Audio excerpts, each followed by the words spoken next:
You shake my bones and you rattle my balls. I'm so fucking pumped. I'm like, yeah, bitch, fuck I will do that. I just pretended that was Brian Deegan. Yeah.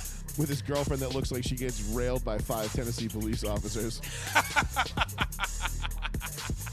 Choo choo. It's just a non-stop cyclone of just holy shit. Yeah. Welcome to row 1, seat 1.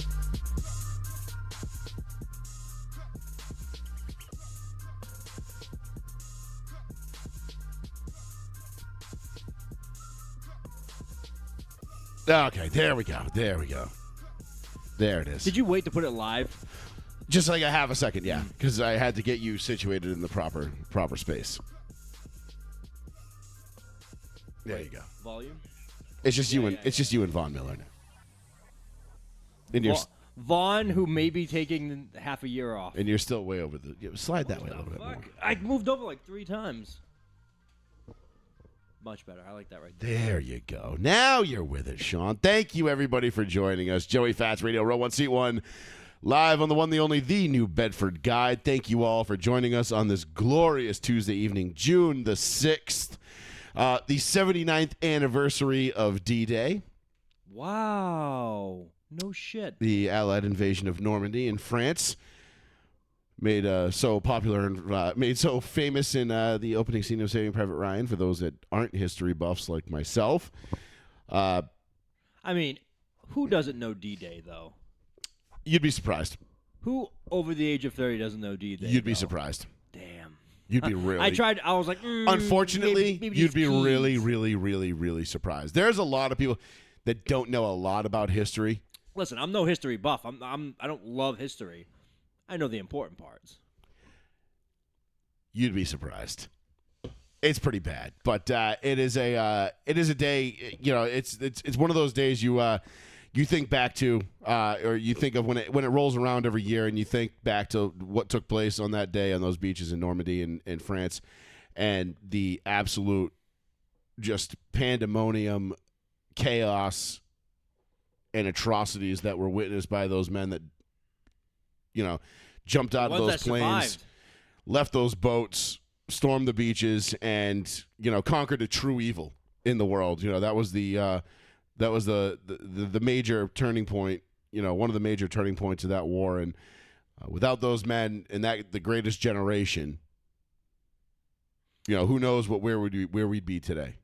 That's very true. And, you know, there was, I'm not sure what comedian had said it a while back, not to turn it into a joke, but they said, think about this. They said, the world that we know it has been through 2 world wars. They were both started by Germans. The Germans were the only people in humankind to be like, we can beat the rest of the world by ourselves. And they did that twice. And I was like, wow, I never thought of that. And it was a comedian making that joke, and he's like, and even Germans understand why they're the villains in every movie, even today. They're like, your people are just usually the ones who start shit, and they're just like, yeah, that's a good point. Oh, I mean, dude, look at every 80s action movie. It was like it was the Germans. Die Hard. Even now, they're bringing back like all the villains in a lot of like action movies are German-based villains, and they're like, I am the Grand Kid.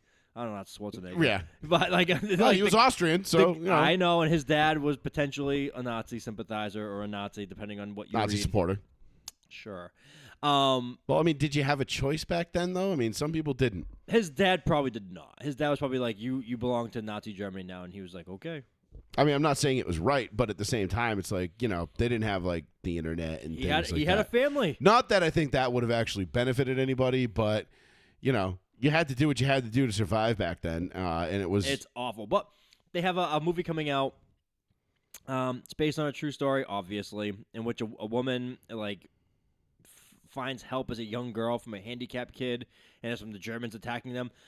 A lot of German stuff is back out now about like Germans being bad guys again, and it's not because of anything that's happened. It's just they just like to reuse that because it's effective. It's cyclical. Stuff. I mean, they're easy targets because Indiana Jones, the new movie's coming out. Indiana Jones is 87 years old, or however old fucking Harrison Ford is, and the villains still fighting Nazis. The villain, Germany.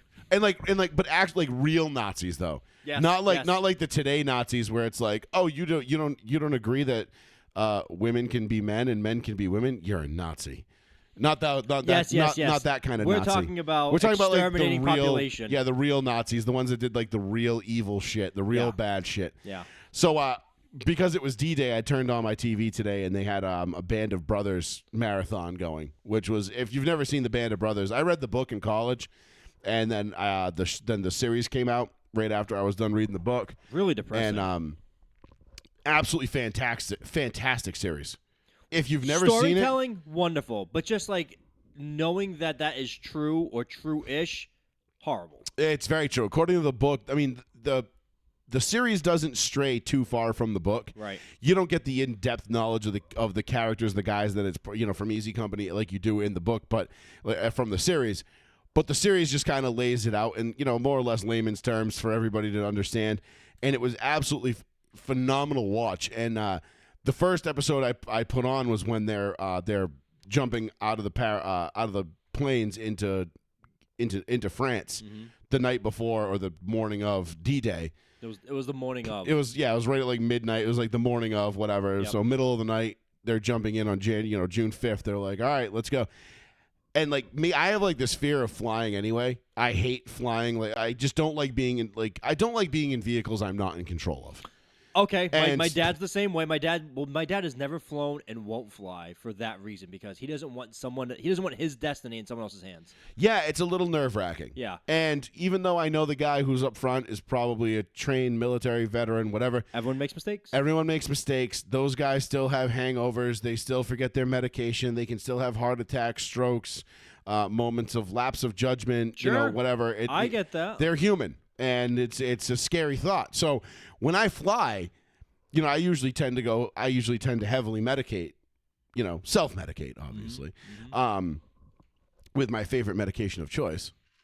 And when you watch the scene in that, I think it was episode 2 of Band of Brothers of the original series, and they're flying over France, and the anti-aircraft fire is coming up the flak and all the shit and everything else, yes. and they're in the planes. It's like that to me is what those men did. Like I don't have the balls to do that. Like these were 19, 18, 19, 20-year-old men who were flying on it basically on a suicide mission, knowing full well that there was a damn good chance they weren't coming back. And for them to do what they did and then carry out that mission and not only carry it out but succeed. I mean, just how it had to have been one of the more harrowing things to be in a plane where you're basically a sitting duck and you're just flying over and you're just hoping to God your plane isn't the one that gets hit. Yes. And you would see, there's videos, real time, like old time videos from World War II. Lights up the sky. You don't see anything. Planes above. getting shot down, like a plane will lose a wing, it'll get hit with flak, lose a wing, and as it's dropping, it like shears off the tail wing of another plane below it, and you're like, and guys are just jumping out. and you're like, there's 56 lives just lost like that. Yeah. And you're like, and guys are holy literally just shit. jumping out, trying to get away from both the planes, and then pull their chute and hope not to get hit by something else. and then hope not to get hit by falling debris fire or anti-aircraft fire or whatever. And then or the guys on the ground shooting up. Well, that's what I'm saying. The anti-aircraft fire that's Yeah. coming up at you. No, even the just the regular troopers on the ground who are trying to stop the paratroopers from coming down and still kill them. Yeah. So it's just Then you get close enough to the ground and you're like, oh right, there's a bunch of pissed off Nazis down here. Yeah. Oh yeah, we're in war. Holy shit. Right. And then you hit the ground and then like, okay, you're on the ground and it's like, well, now the game begins. Like you just survived the first level, bud. You know what I mean? Like, and those scenes get my anxiety going in a way that like I can't even fathom. Like I don't know. Obviously, like the storming of the beach was a whole nother thing. For whatever reason, like that part, even though you probably had, I don't know what the probabilities of who survived more. I don't think it was good either way. No, it wasn't. I mean, 4,400 lives were lost in the invasion. It wasn't exactly a. But Steven Spielberg killed it when that opening scene in Saving Private Ryan. I mean, that was a horrible choice of wording there. But like he interviewed real men that survived D-Day and the invasion of Normandy and coming onto the beach, and he said they were literally men throwing up on each other, like just from anxiety, stress, like fear, everything. I mean, you're pushing the human body and mind to its absolute limit when Yes. you're talking about doing what we did in 1944. Yes. And it was just insane. I mean, tactically, it's still the largest invasion in the history of mankind. Oh, Amphibious God. invasion. The new Christopher Nolan movie coming out, Oppenheimer. It's about. Looks fantastic. By the way, speaking of that movie, Christopher Nolan came out today and said he didn't believe in using CGI for the nuclear explosion. And I had to read that 3 times to understand, is he saying he wanted to blow up, like use an actual like nuke to get the film? But no, they're using like old time footage and they're just like remastering it. Okay. But it threw, because I read that like he's not saying what I'm thinking he's saying, because I'm thinking of like maybe he's gonna use a small bomb and just blow a bunch of shit up. But no, he's using old footage of nukes going off, testing it, and he's gonna put that into the movie and like fucking IMAX size screen. I'm looking forward to that one. I saw the trailer for that a couple weeks ago, and I was like, sign me up. As soon as I saw it, I was like, sign me up. True story. If nobody knows the story of Oppenheimer, it's basically how the United States invented the the nuclear bomb, and then testing it. And then I think while testing it, several people died of radiation poisoning while making it. We had very limited tests before we actually used it. Yes. Because it was a testing. I think because like a lot of the testing took place after we dropped the initial one, because the first one went off on August 6, 1944, was Hiroshima, and it was after that is when the 50s were like, because that was the arms race with the Soviets. That was the start of the Cold War, and it was a fascinating time. I mean, I've watched documentary upon documentary, read books upon books. That I get about into, because that kind of stuff. Because I mean, I remember one night, about a year ago, and I was watching. For whatever reason, Chernobyl had come back up. It was like the year anniversary of Chernobyl being released, the HBO series. HBO series, yeah. And I'm watching. So I go through and I'm watching like all these documentaries on YouTube, all these videos about like how you it was, may like this, how it was accurate, Yes. what they missed, what they didn't miss, what they got right, what they didn't get right. Next thing you know, it's 3:30 in the morning and I got a notebook in front of me. I'm sitting downstairs at my bar, and I got a notebook in front of me, and I'm watching a lecture from MIT on nuclear physics, and I'm sitting there with my notebook and I'm jotting down notes, and I'm like, it's 3:30 in the morning. I'm like, I'm looking at myself and I'm like, what the fuck am I doing? You're I'm in like, class. First of all, I'm like, I've never taken, I barely passed physics in high school. And now I'm here trying to understand like nuclear physics, but I watched the full hour-and-a-half lecture on YouTube. I didn't go to bed until almost 5 in the morning. It was fascinating shit. Because imagine going to college courses and you skip out all that fucking salad and breadsticks, all that bullshit. And they're like, "Oh, welcome to the class. We're gonna be doing this." And you're like, "I don't want that fucking shit." And you get Give me the right, meat and potatoes. you get right to the fucking fillet, right? Yeah. You get to the fillet and it's like, "Here's a nuclear bomb, and here's how they dissected it and made it," and you're like, "This is unbelievable." Like, if they just did that with most classes, I think more people would be interested in actually learning about a lot of shit as opposed to all the filler. Right. That's a whole other rant for a whole other day, because Jesus Christ, college might be one of the biggest, be the third biggest scam going. But anyway, if you've never seen Band of Brothers, I highly encourage you to watch it, even though it's pretty old at this point. I mean, shit, that came out in 25 years ago? 0304. No, really? Yeah, I think I thought it was even longer than that. So it's 20 years old now. It's close to 20, if not more. It's been around for a while. Like, it came out a while ago, because I was a freshman in college when I watched it. Isn't that crazy to But say? it was already available on rental from Blockbuster. That's how old it is. Like, isn't it crazy to think about? And I'm sure you hear these analogies all the time.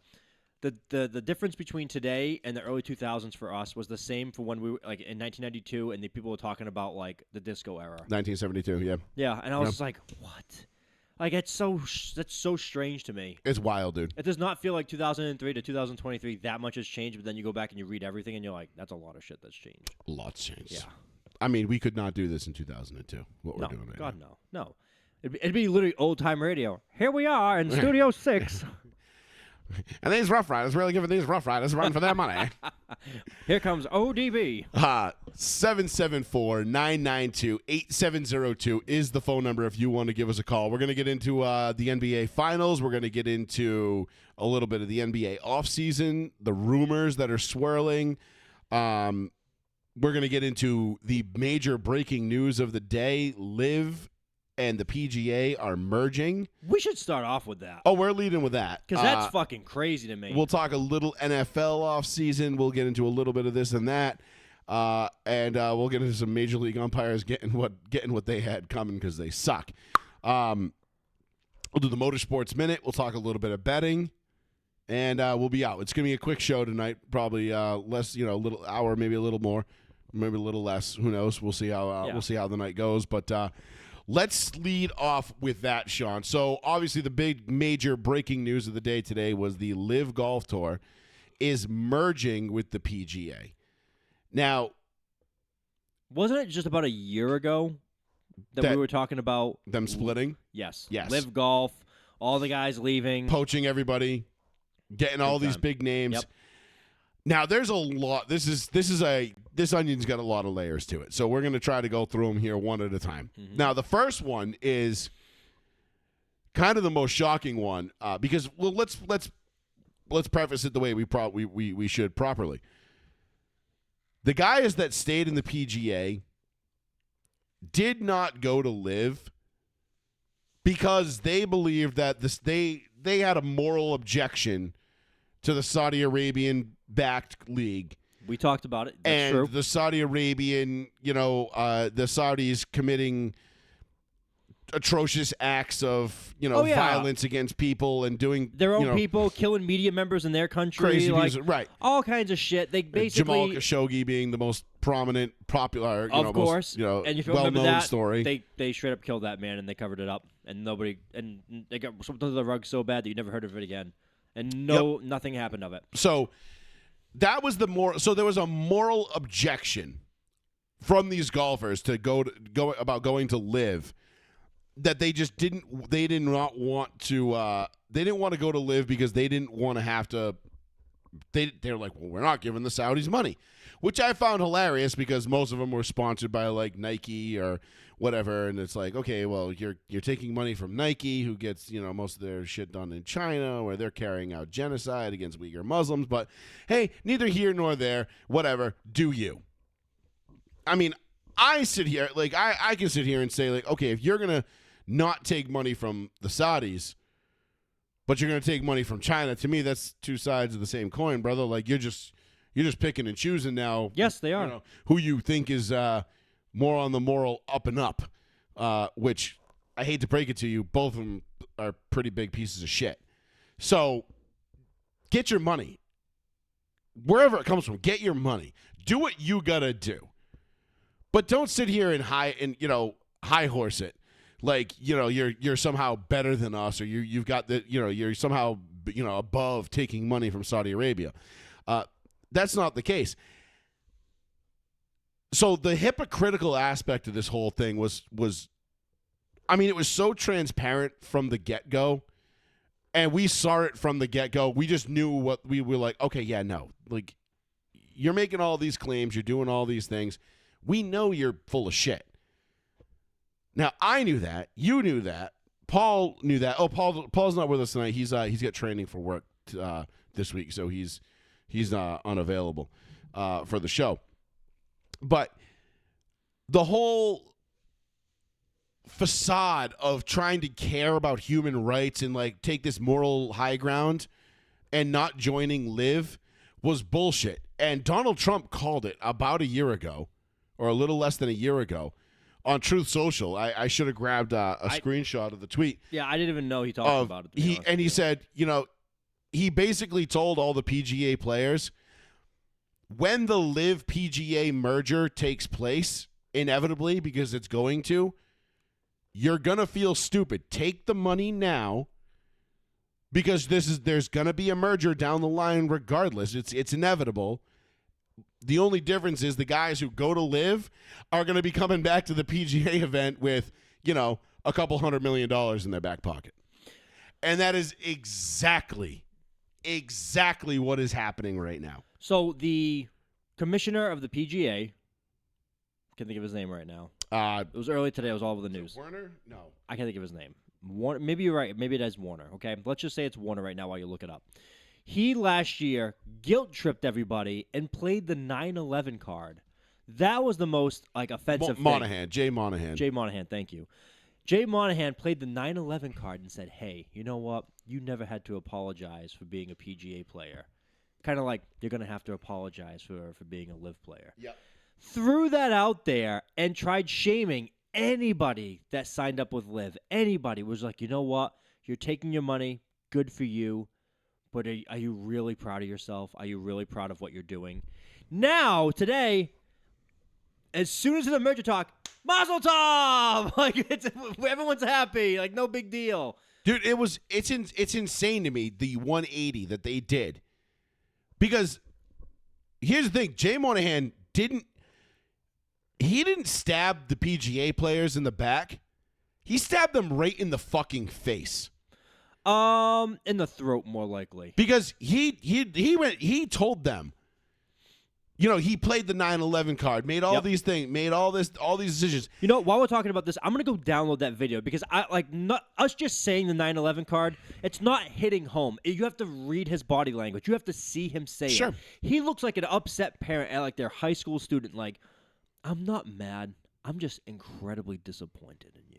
Like, that's the tone and the body language. And that was the facade that they put on the PGA. They knew, and we knew this was going to happen. We knew that the Liv and PGA were not going to be able to coexist. Either one was going to die quick or they were going to merge.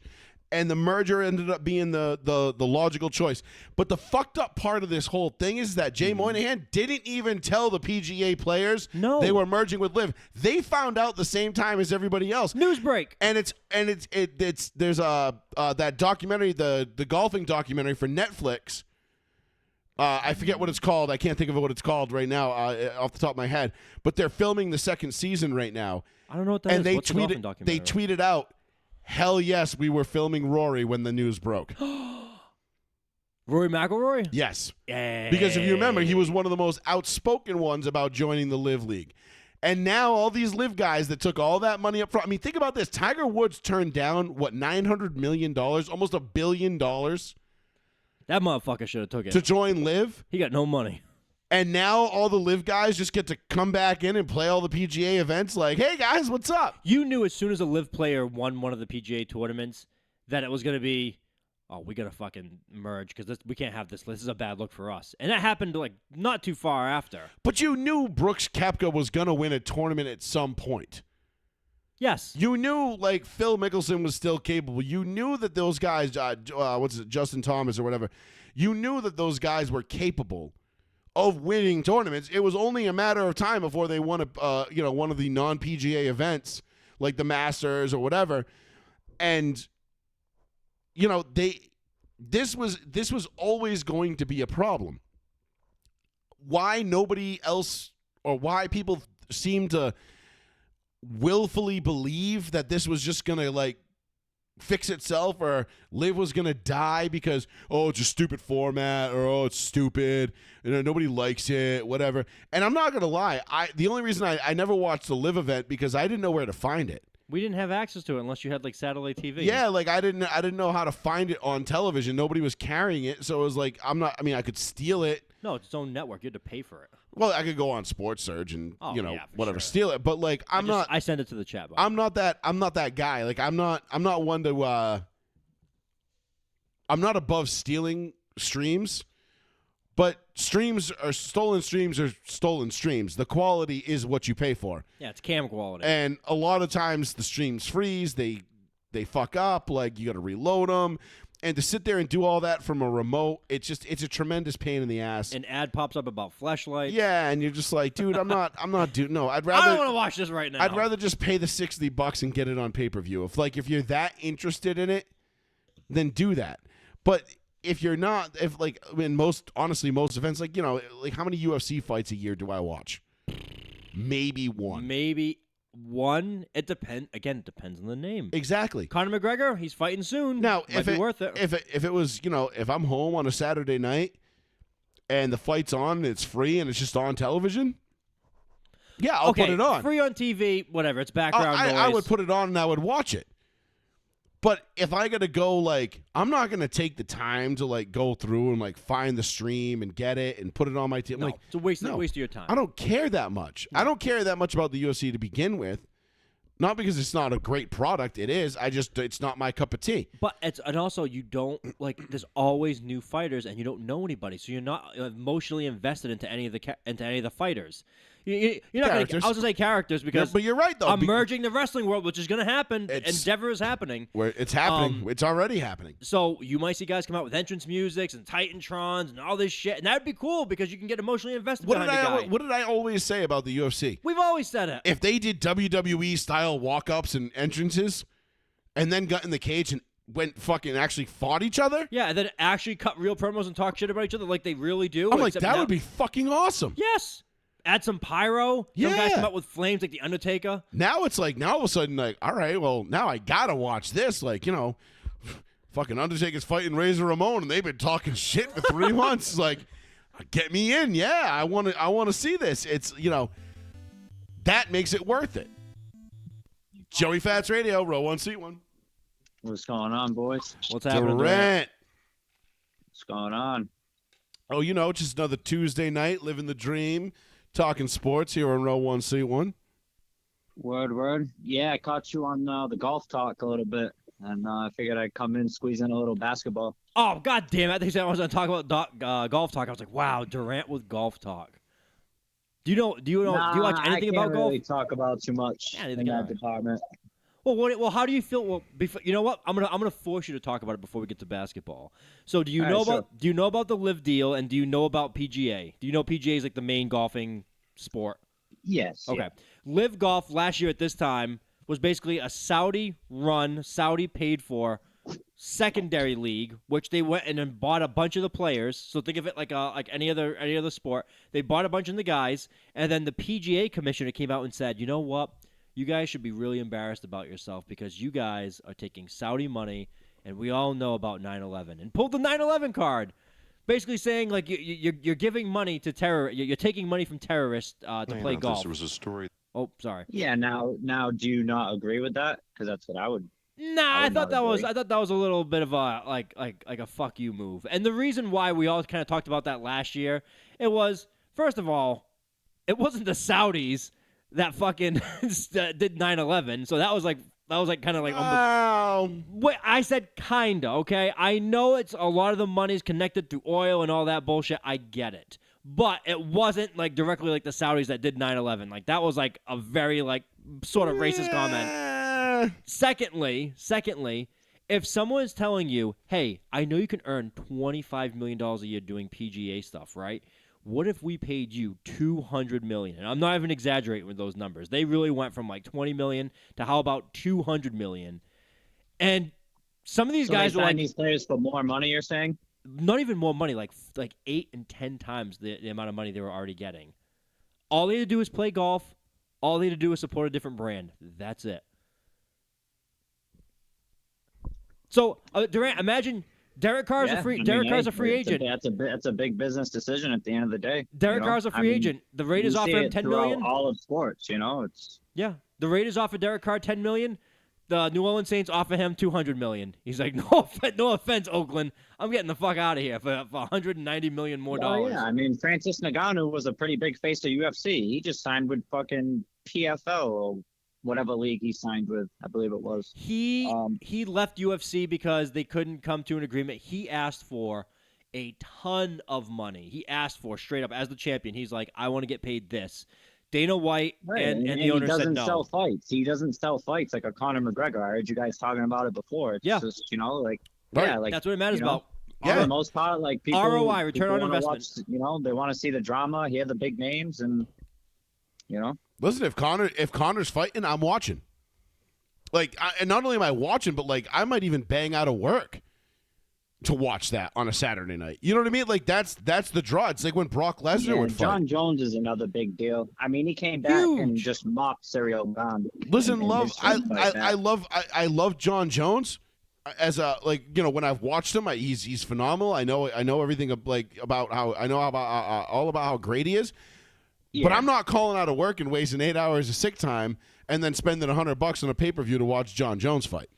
But I would do that for Conor McGregor. How would you feel about...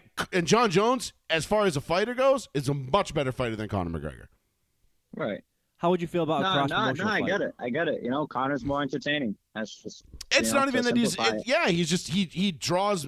There's more He's There's more interesting. drama. And There's I'm more a UFC interest in fan. it. I'll watch a lot of the other fights as well. Right. You know? I mean, like you said, like, you know, I haven't as much of lately, but you know. well, it's like when he fought Khabib. You know what I mean? Like I didn't give a shit. Right. I still don't know who Jorge Khabib is. Masvidal is another name. You know, he's another. You know, he kind Oh. of faded down the stretch, but you know, he was still entertaining towards the end. He I mean, fought I know, Marlon great for the talker. title. I know the name. I know the name, but I don't know who the hell Masvidal is. I have no idea. Couldn't even tell you what country he's from. I have no fucking Believe it clue. or not, he actually goes way back to like the street fighting days with Kimbo. what's his name? Kimbo, yes. No thank you. shit. Yeah, Yeah, but not yeah, not to the same degree. Well, No, obviously. not to the same degree, but he was in that mix. You know, he comes from that background, like back in the day shit. That like original what the Street fights. what the UFC was originally Street supposed to fights, be. right?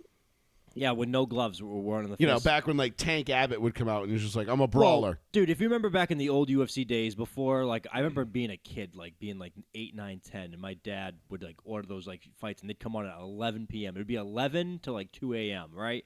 And it was me, my grandfather, my uncle, and my dad. And I'd be downstairs, because we lived in a tenement at the time, I'd be downstairs with my grandfather's side. And we'd be watching these fights. I remember watching Ken Shamrock and Tank Abbott kill each other, bare knuckles. Mm-hmm. And I mean, Tank Abbott had this man dead to rights because he was just a fucking knockout barroom brawler. And that was literally what he said. He goes, I have no training in fighting. He goes, I just throw fists as hard as I can, and that's how I fight. And then I'd see other guys, like there would be a guy that would carry a cross to the ring because he believed he was a fighter of Jesus Christ.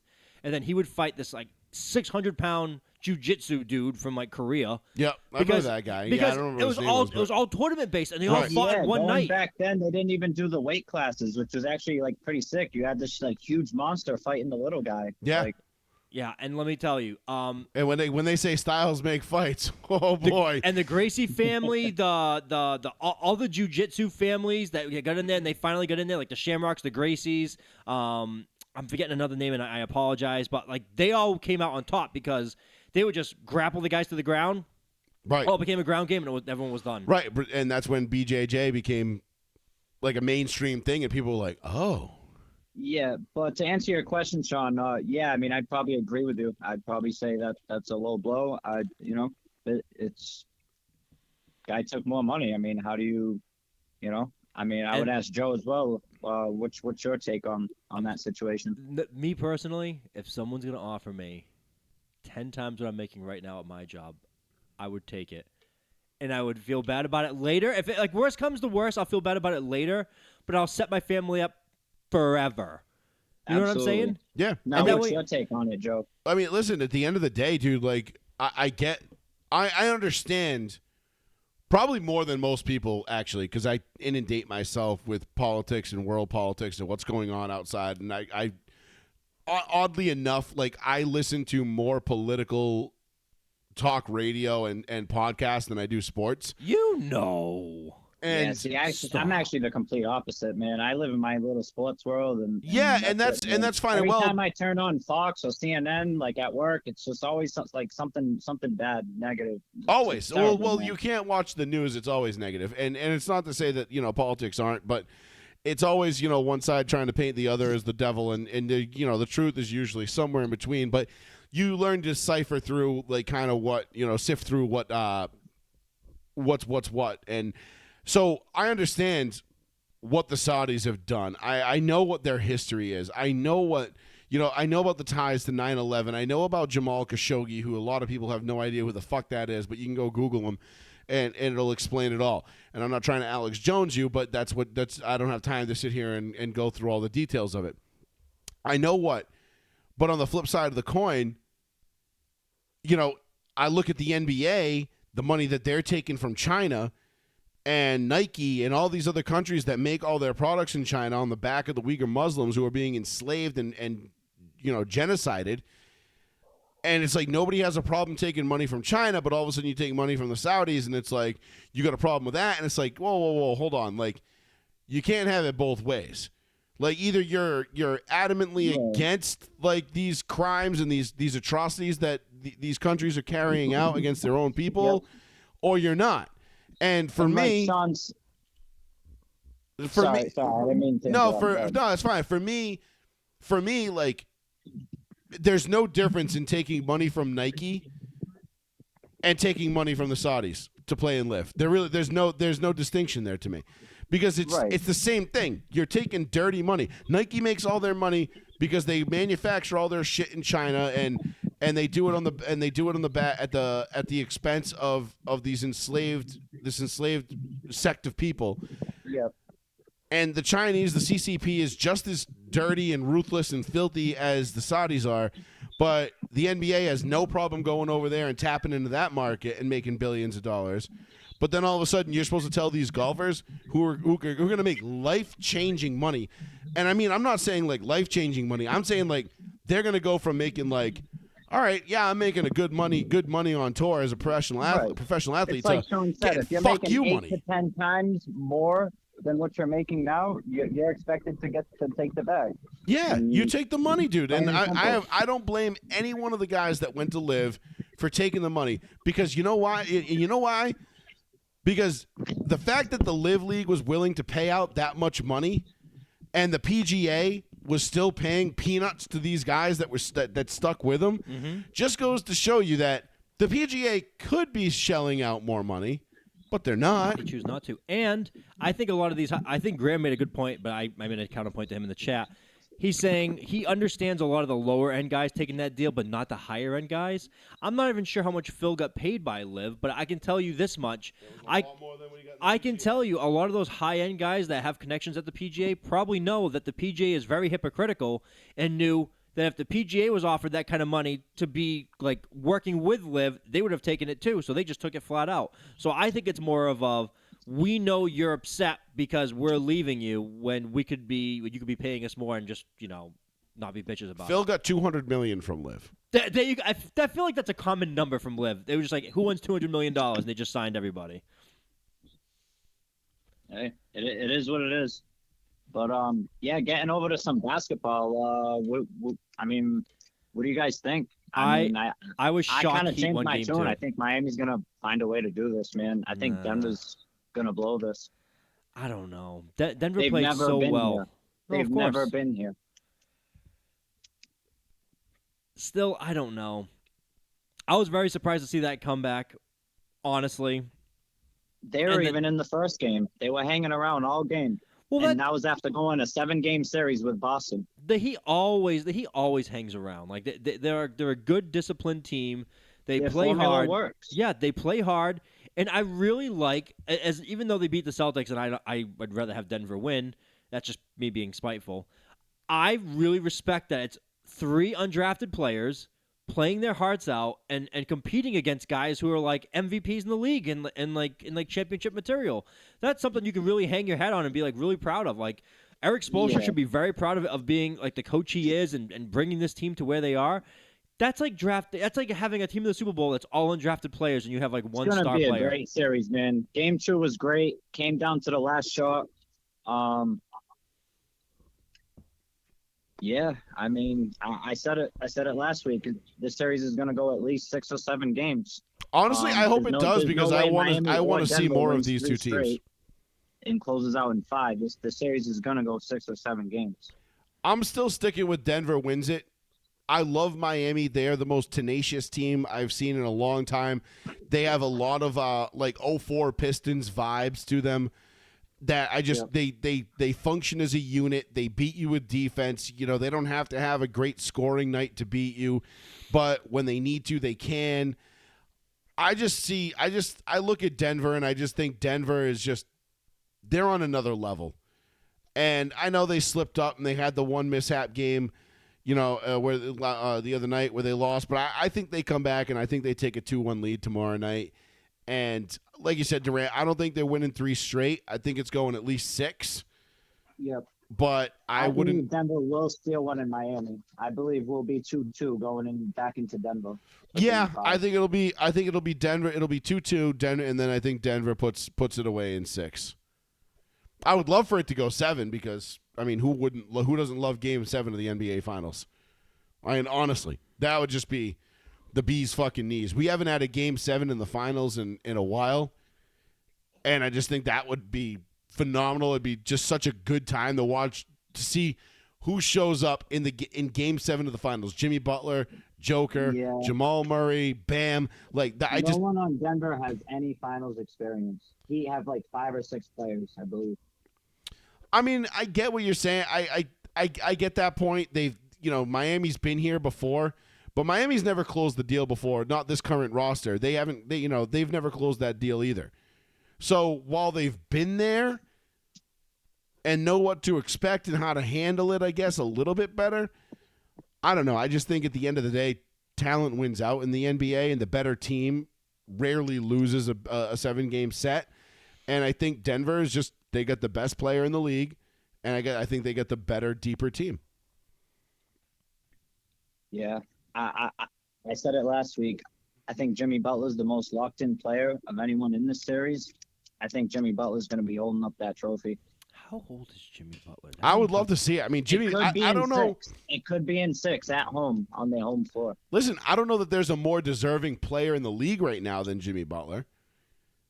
Damn, Jimmy Butler's 34. You know what I mean? Like, Jimmy Butler's been around for a minute, and he's been that dude. He's that guy. Like, and it's hard to root against him. And, one of my buddies the other day, he said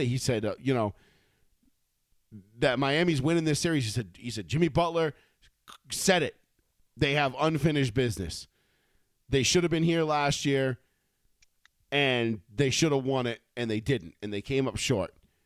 And they got unfinished business, and far they took out the Bucks in 5 games. They took out the Knicks in 6 games, and they knocked Boston off their home floor in Game 7. Mm-hmm. That series was closer to a sweep than it was the Celtics winning. Yes. That should have been a sweep. So, I mean, listen, if the Miami Heat win this championship and they beat the 1 seed in both the East and the West, respectively, they beat the 2 seed in the East, and I think the Knicks were the 4 seed? The 4 or the 5. The 5. 4 or the 5. But they were a heavily favored 5. The Cavs might have been I think the Knicks were the 4. Knicks were the 4. So they beat 2 1s, a 2, and a 4, en route to a title. I mean, we got to start talking about this team as being one of the all-time great runs. I mean, this has to be one of the all-time greatest runs. The 8th seed, the first playing team to ever do it. I mean, they're already in the finals, which they're the first play-in team, 8 seed, to make it to the finals since, I think an 8 seed made it in 70-something? I want to say it was 98. Oh, it was 90. You're right. It was more recent than that. I want to say it was 98. Don't quote me on that, though. Yeah, I'd have to go back and look it up. I know what you're. It's definitely a long time, though, to say the least. It's been a minute, yeah. So, but definitely let's be real. The Miami Heat, their season they were 3 minutes away from missing the play-in. Yeah, they're not no regular 8th seed. And I was actually asking myself the other day, what if Miami wins that first play-in game and they get the 7? They play Boston the first round. Then the Bucks get the Hawks. Maybe Giannis doesn't get hurt. Bucks probably handle the Hawks. It's a whole different. Right, we're talking about a whole different playoff. That's how it always works, though. But the what if scenario. The what if scenario is always fantastic, but that's what we're here for. Yeah. That's and then sports Boston, radio. And then you could go the other way for Boston. I mean, Boston in the first round, they're fresh. Maybe Boston wins that series in the first round versus, the third round. I don't know. I still want Dame. I'm all out. I'm off the Jaylen Brown train. I can see that, and that would be huge. I don't give a shit. He's 33. I don't fucking care. Yeah. So I mean, talking about upgrade. the Lakers a little bit, Joe. We'll talk about the Lakers too. Yeah. So I don't know. I mean, personally, the Heat, I feel like they're gonna be able to handle Denver, and they don't really have the size. So my question is for the Lakers, like, do you go out and get a Miles Turner and get more size and add that to Anthony Davis, or I don't know. No, I think you go get. Sure. I think you do the. You definitely need some guard play. The only move that needs to be made is they need to go get Kyrie, and hope LeBron can keep his dog on a leash because, and I don't want to kill D'Angelo Russell because he was great until the Western Conference Finals. Yep. But in the Western Conference Finals, he got exposed, and it was a tremendous void in that lineup with him only averaging 6.9 points a game, and he was a total liability on defense. So if you can get Kyrie and keep his head on straight, then I think you do that all day. I think if Kyrie comes back to play with LeBron, it's a totally different Kyrie than we saw in Brooklyn, Boston, Right. and what we're seeing in Dallas. How do you feel about this, Joe? How do you feel, say, moving move Anthony Davis for Kyrie straight up? Salaries will be similar. And then you go out and you move like Mo Bamba and Beasley for a Miles Turner to get some size back. And he's more like I want to say Turner's around like a 25 million year guy. I think they need to keep AD. I think you keep AD. I know his injury history makes it that's a tough call to make because you don't know when he's gonna hurt himself again. I know. Inevitably. I just feel like he didn't give us enough points, Braun's going out there scoring 40 on a closeout game, and what is everyone else doing? Like, you're the next dude in line. Like, I think he gave you 20 in that game. To be fair, it's not enough. To be fair, that was the first, meh game that he had all playoffs. Or at least of that series. Not all playoffs, because he definitely had a couple meh. He was such a seesaw. Like, he had a good game, a bad game, a good game, a bad game. But he played 3 straight good games against Denver in the games 1 through 3. The fourth game was the only one where he really didn't show up, or like I said, he was just kind of meh. He was there, but he wasn't, his dominant self. So I'm not ready to move on from Anthony Davis unless it's absolutely in the Lakers' favor to do so. I think, look, Durant, at the end of the day, if the Lakers have to run it back with this exact same squad next year, I'm okay with that. It's not like they got blown out by Denver in the Western Conference and were absolutely dominated. They had a chance to win every single one of those games in the last minute. And they just didn't close it out. Denver did a better job closing it out. And I think they need a different point guard. I think, point guard is definitely the one position I think they can was upgrade. Just kind of a Band-Aid to get out of Westbrook. That's my honest opinion. And it was a good Band-Aid because D'Lo balled out for most of the for the second half of the season. Yes, and then the all first the moves were great. I definitely like the moves. But I think, D'Lo really just didn't show up in that Denver series. He didn't. And that's, and like I said, I talked to one of my buddies today, and he's like, everybody wants to blame D'Lo, and that's not fair because we were singing his praises when he was playing good, and then he has one bad series. And I'm like, I think he is getting a bad deal. He is. And but that's the thing is, in the NBA playoffs, you've got to be consistent. You've got to show up every single night in the playoffs. You can't have nights off. You can't have bad games because if you do, you put yourself behind the 8 ball and it's game over.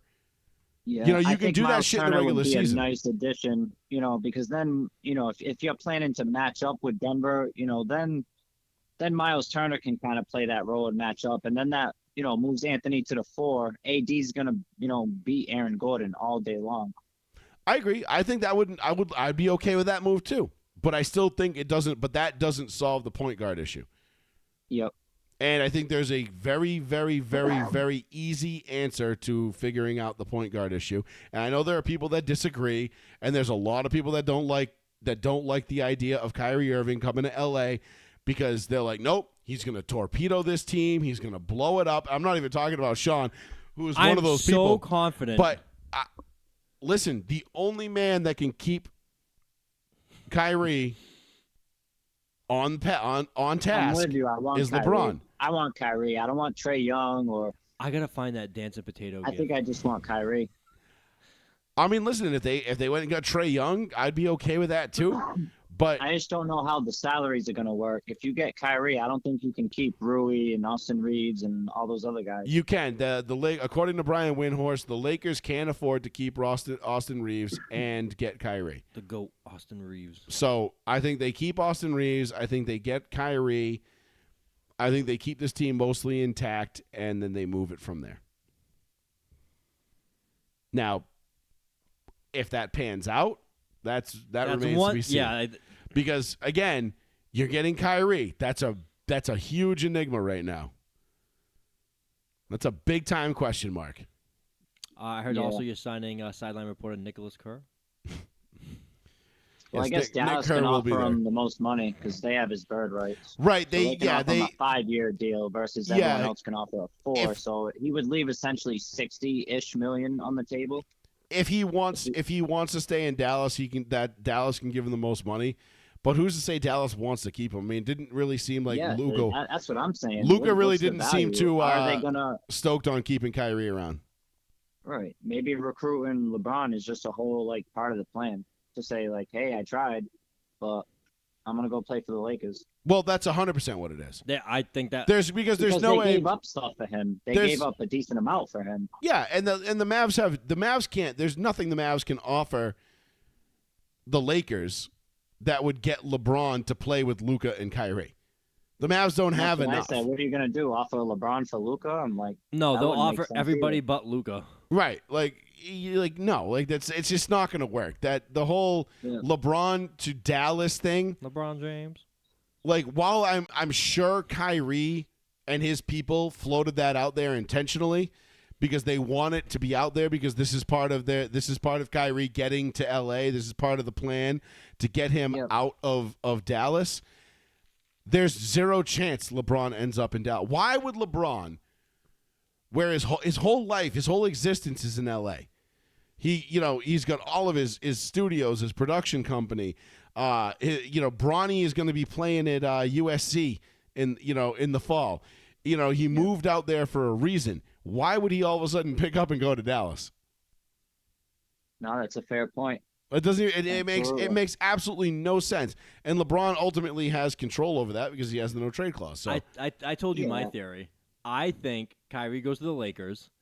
I think Kyrie starts all his crazy shit, and he's like, LA historically hates black people. Starts his whole drama about makes everything about Kyrie. it. Wait, That sounds crazy. what? I lived it. So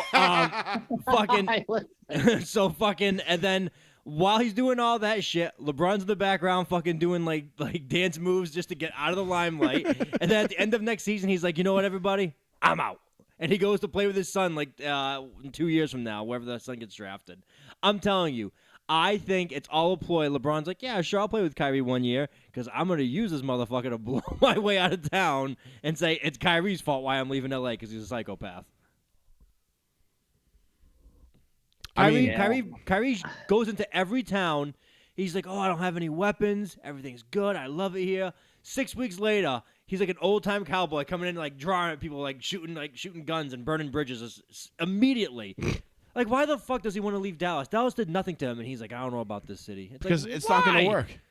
Because it's not going to work in He Dallas. says it about every place he's ever been. He's like, it ain't going to work here. Yeah, Like, where's it going to work? After he ran LeBron out of town, It ain't going to work in Cleveland. he's like, and I think that was the final straw, the last mistake that he made, because he's even come out and said as much. He said, I should have sucked it up and been Batman to Robin to Batman and not tried to be my own guy. He goes, we had it so good and I fucked it up. Oh, my God. His self-awareness on that was actually uncanny and very out of character for him. But he it says was, that shit a lot. He said it about the Celtics, too, when he was in Brooklyn. He was like, oh, those kids were good. They'll be great someday. I wish it would have worked out. He always goes back and tries to play like maybe I made a mistake, but not really. I'm Kyrie. I didn't make no mistakes. He pulls that bullshit, and then he goes to Brooklyn, and then he's like, well, I never got healthy, then the COVID stuff, and then I didn't want the vaccine, and the league hates my guts, so we never got to play together. It's like, bro, you could have been back a long time, too, and you just chose not Kyrie to. was a hero for that, What? For not taking the vaccine and being like, fuck you. Yeah, no, he Yeah, absolutely. straight up did not want to take it. That's fine. Smart man. Ended up being proven right over the course of time. But and then he goes back to he's like, there's plenty of times he could have played more with Durant and he just didn't. He was like, whatever, I don't give a shit. It's So what do you think about Phoenix possibly getting James Harden? Are you for real? I would die. They might swap that out for Chris Paul and Oh, that's a downgrade. I don't know.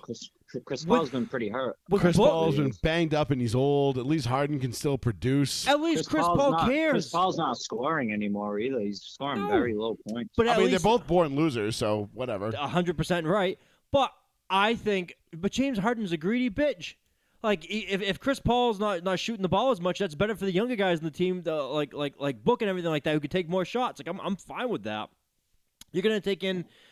Yeah, but at this point of his career, like he's more facilitating, and he's proved he can do that. So if he can do that to Kevin Durant and Booker, I mean, could Oh, be that's pretty good. right. Durant is still there. Shit. Yeah. I forgot about that. Man, don't fucking put Harden with Durant again. Poor Durant. Durant's just like, get me the fuck away from this. They just fat signed bitch. Frank Vogel as the coach. I don't know. Frank Vogel and Jay, he shares a lot in common with Jay Moynihan. They'll stab you in the face. Mm-hmm. They won't even wait till your back's turned. They'll just stab you. I don't understand. Poor Durant. I think Durant has tried his entire career to get away from Westbrook and Harden, and they always end up somewhere like floating back to him, like, we're back, Oklahoma Thunder, let's go. And he's like, God damn it, guys. The one time I got away from you, I won 2 championships. Just get the fuck away from me. It's true, he did, but is what it be. Actually, before Durant, you go, I have an Oakland. God damn, I have a Las Vegas Raiders question for you. I noticed that Josh McDaniels gave the green dot to Divine Diablo. Diablo. Yes, I saw that today. What the fuck? Is he a rookie? Who is he? He's I want to say a second or a third year guy. He's been a little injured, but Is he safety or is he linebacker or is he hybrid? he's a linebacker. He's a linebacker?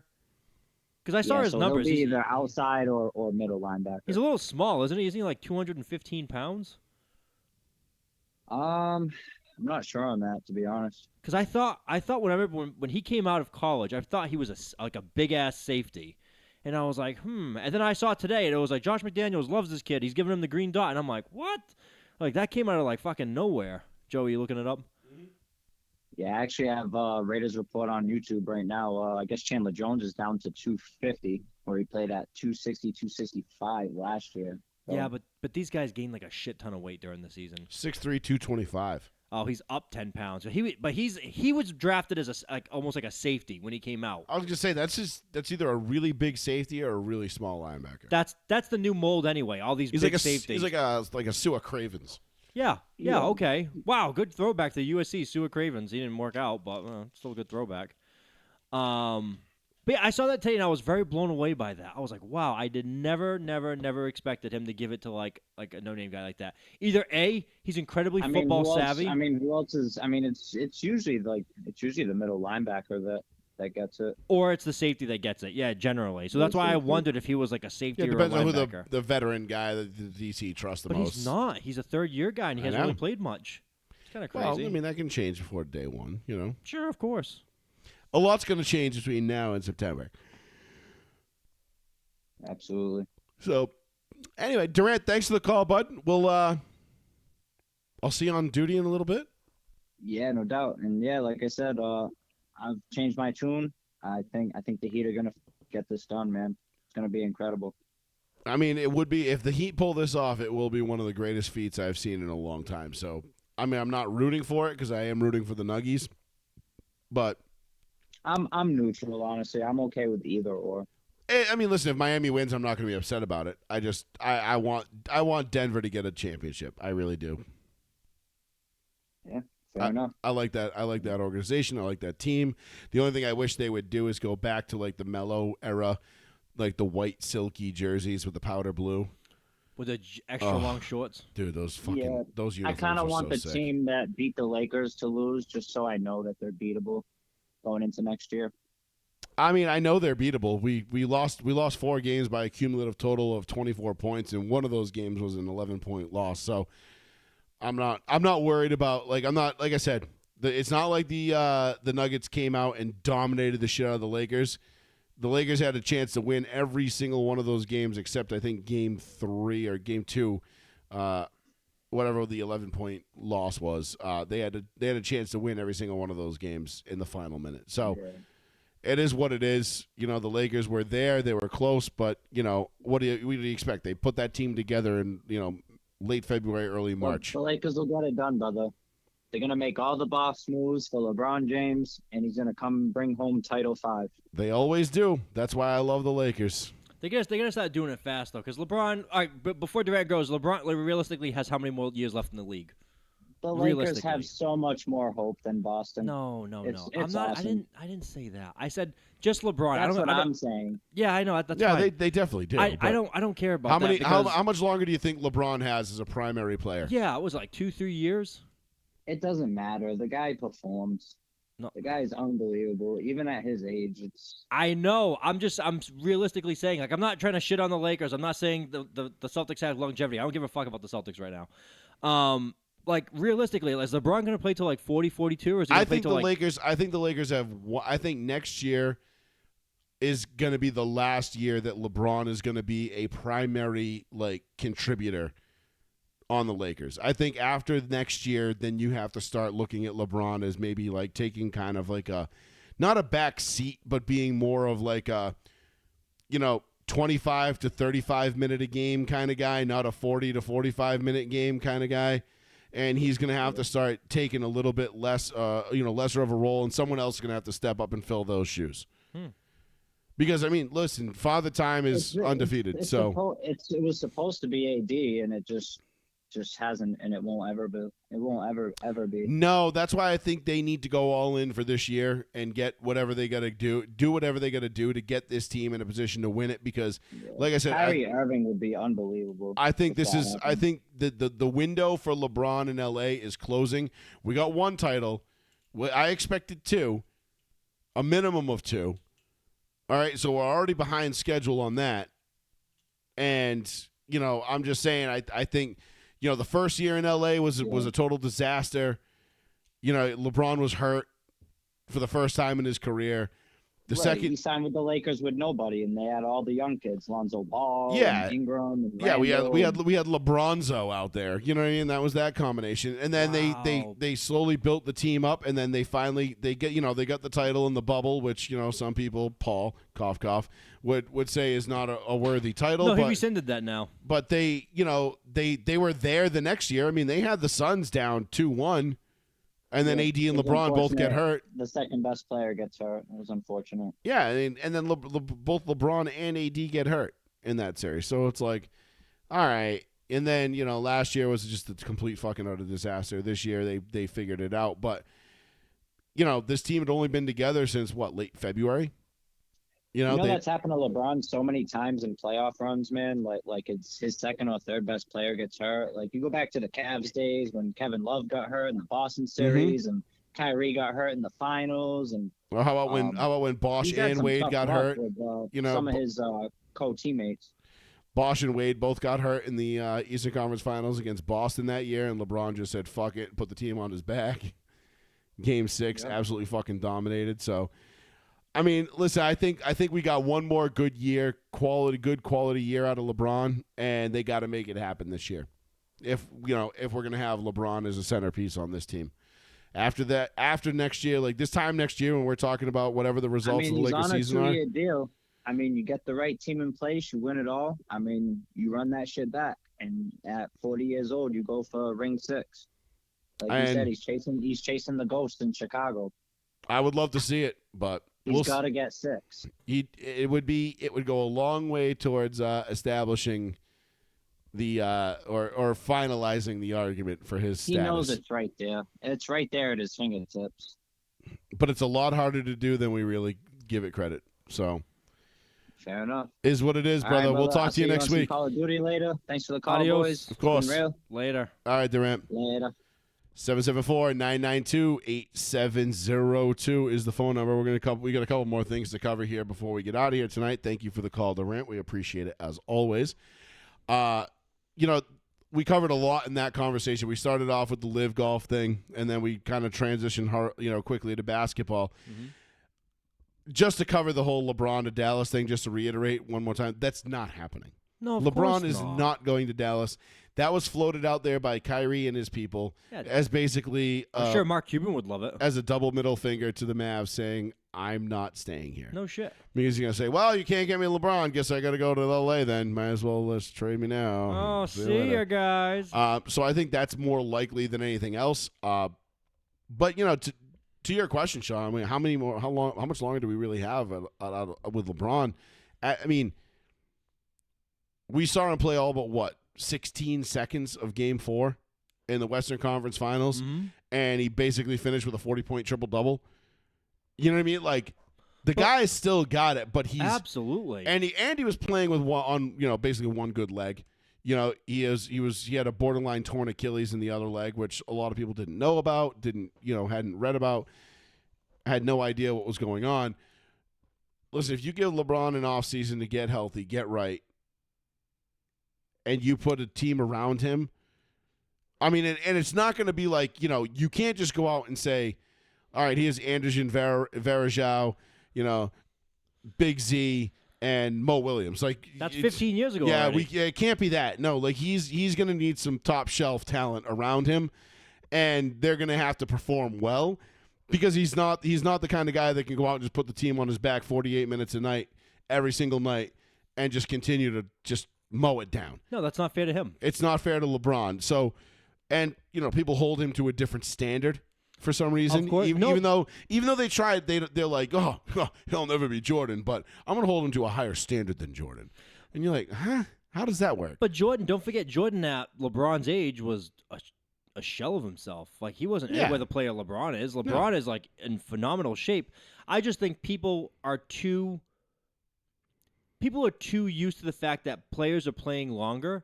And so they expect the players not only to play longer, but play at the high level of their primes longer, which is unrealistic. Which is unrealistic. The playing at the high level of their prime is the unrealistic part, because just as you age, just your hand-eye coordination slows down. Like it gets. There's a reason why there's no 38-year-old, top tier first-person shooter, video game players. You know what I mean? No, those kids are all 15, 16, 17 years old, 18 years old. They're all like under 21 for the most part, because your hand-eye coordination at that age is far superior than somebody like at my age. Joey, I saw a perfect video. I think it was TikTok or it was YouTube Reels or some shit like that. I should have sent it to you. It was a kid, and it's his video stream, and he's on Twitch or whatever like that. And he's like 23, and he whoops the whole other team, and he's like, yeah, bitch. At the end of the match, he's like, yeah, bitch, fuck you, blah, blah, blah. And the guy comes on, probably our age, a little bit older, was like, man, he goes, I don't think I can do this anymore. He goes, good on you, kid. And he said he was 39. I'm glad you said that. And the kid was like, after the guy signs up, the guy's like, hey, good luck, like enjoy it, like take care. And the guy signs off, and the kid was like, damn, like it hit him, like, and you saw it hit him in real time, and he was like it wasn't about talking shit, it wasn't about beating him. He was just like, he heard the guy on the other line being like, I'm too old for this now, like I'm not as good as I used to be. Yeah. And if it was just a guy playing games, and the kid was like, oh shit, like that man was just like retiring in front of me, like. It happens, dude. Yeah, like, but it was there comes crazy. a point where, like, all of a sudden you can't do the same things you used to, and you're not as quick to the punch. You're a little slower to the punch. You're just. It happens, and it comes with age and aging, and it's some of us fall off a little quicker with things like specific things like you might notice. Like, I definitely noticed I'm not as good at Call of Duty now as I was 10 years ago. Mm-hmm. And, obviously 10 years ago, I probably spent a lot more time doing it, but I spent a lot more time doing it because I was better at it. Now I'm like, yeah, I'm just okay with this. It's something fun to do at night while I'm like, doing, like, I got nothing to do and I want to play some video games. It's still a good thing to do, but I'm not like going out and dropping, fucking 40 in 6 games like I used to. Mm-hmm. I'm more like a good game for me is like 28 and 10, where I'm like, whoo, okay, had myself a good one.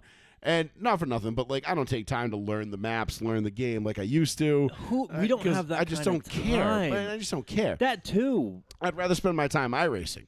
You know what I mean? Like, so some of the shit you post with iRacing is fucking hilarious.